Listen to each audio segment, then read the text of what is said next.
you can be a world-class recruiter, but if you have the best job ad in the world, but at the end it says you're going to work for free, you're just not going to hire anybody, right? So it's like, and I had this conversation today with one of our clients, Shawn. She's actually a bookkeeping and a recruiting client of ours. And so I was doing a P&L review with her, and I was helping her decide how much to pay for a general manager.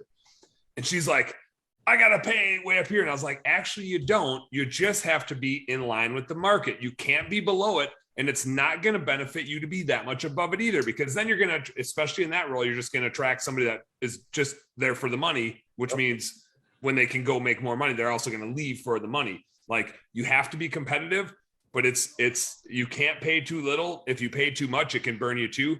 It's just about leadership. And John, you talked about that earlier already. Like, it's all about the culture, and you got to bring them into a job that they want and a company that they want to work for. And if you're going to scale a business, you can't suck. Like, you can't suck. You got to be awesome to work for. And if you suck to work for it, like, then the money won't matter at that point either. But I think you nailed it on the head. The first thing is, you can't pay like shit, or nobody's even going to click on the job ad. The other thing that we have found in all of our businesses, and this isn't just like from the recruiting team perspective, but we have 2 window cleaning businesses, 3 home cleaning businesses, a bookkeeping businesses. You can't afford to not be boosting your job ads and spending money on employees. Like, if you think about how much we spend on marketing to try to find clients, it's asinine that we would think we wouldn't spend a bunch of money to go find employees. Like you said earlier, that's where the money is. Our employees go make us hundreds of thousands of dollars a year. Our clients pay us like a few $100 a year, maybe $1,000 a year, or a little more. But our employees are where the money's at. That's hundreds of thousands of dollars. So it's a money game. It's how much are you willing to pay them, and how much can you spend to get the ads out in front of them so you get as many options as you can. They're your biggest asset. And I used to be one that didn't really believe in culture and everything like that. So like you said, if you're a shitty boss, nobody wants to work for you. So you have to, like, I had to do. You said, hold on one second. You said, like, originally you didn't really believe in culture, and you're about to say, like, but you had to go through something. Like, what was it?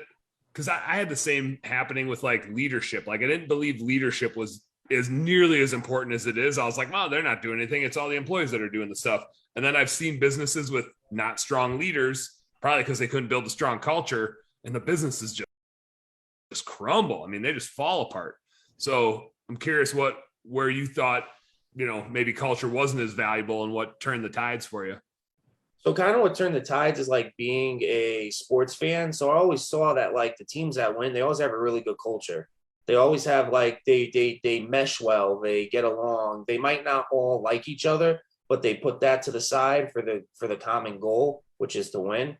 And so I looked at that, and I was like, if it works in sports, well, it's damn going to work in business. And then I also saw some of the companies that were a lot bigger than me, they had a good culture, and it's like, if it's working for them, it's going to work for me.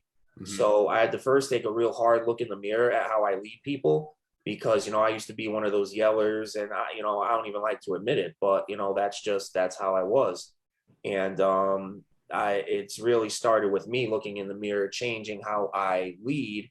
And that has tremendously affected the culture. Also, too, being very understanding. I used to be very hard, and I've found that, like, obviously everybody's human and nobody's perfect. And employees, they have problems just like we have, and sometimes they're magnified by 10. So it's important to be very understanding with people. And I found when you're understanding with them, they really work very hard for you.